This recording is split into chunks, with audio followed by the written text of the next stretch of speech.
So my name is Alberto Duman. I'm an artist, university lecturer and an independent researcher. I teach art and social practice at Middlesex University.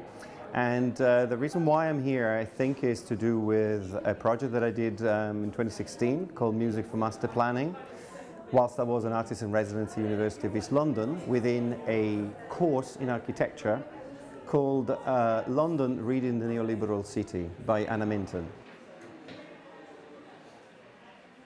The aim is to initiate a sense of collectivity between artists that then can produce all kinds of entities, whether it be a housing cooperative or a pub, a self-run pub, an independent cinema, all kinds of cultural producers coming together, but under the structural organization of a cooperative, basically. That's what I'm interested in, simply because they tend to wield their power for the members.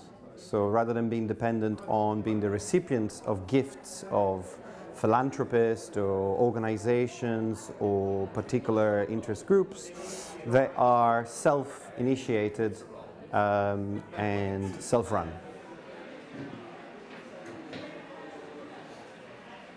Well, my practice as an artist is sustained at the moment by my job as a university lecturer, and the practice as somehow the initiator of these things that I just described. The challenges are many. In London, mostly it's to do with land values, with the funding bodies, with the fact that some groups are particularly stronger in the ecology of these initiatives, and they end up sort of sucking into a whirlpool all the resources simply because they are seen as eligible bodies in procurement lists. So I think that my main concern would be to break this chain of eligibility that is constituted through particular criteria set up by councils or by developers or by any force that affect the ecology of the environment and restrict their possibilities.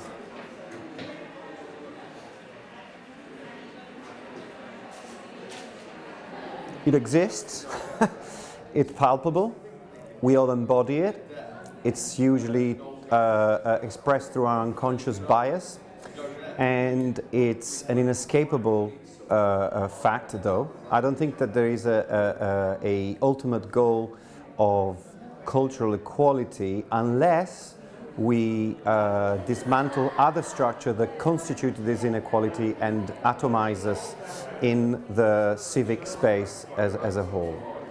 Namely, the organizations that wield economic power, you could call it capitalism if you wish, and also the deficit, democratic deficit, which is at the heart of a lot of the organizations that at the moment administer our power in terms of representation. So it's obvious that what I'm proposing is that to dismantle a cultural inequality system, which is a systemic issue, a more direct democracy, a more direct democratic model is probably the way that I would see feasible. Although it's also not necessarily the ultimate goal, but it's a good intermediate.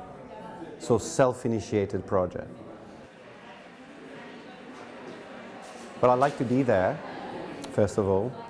I'd like to have a voice in the matter, and I'd like us to not be afraid of thinking the future, even if it's not, seems to be possible at this particular point in time.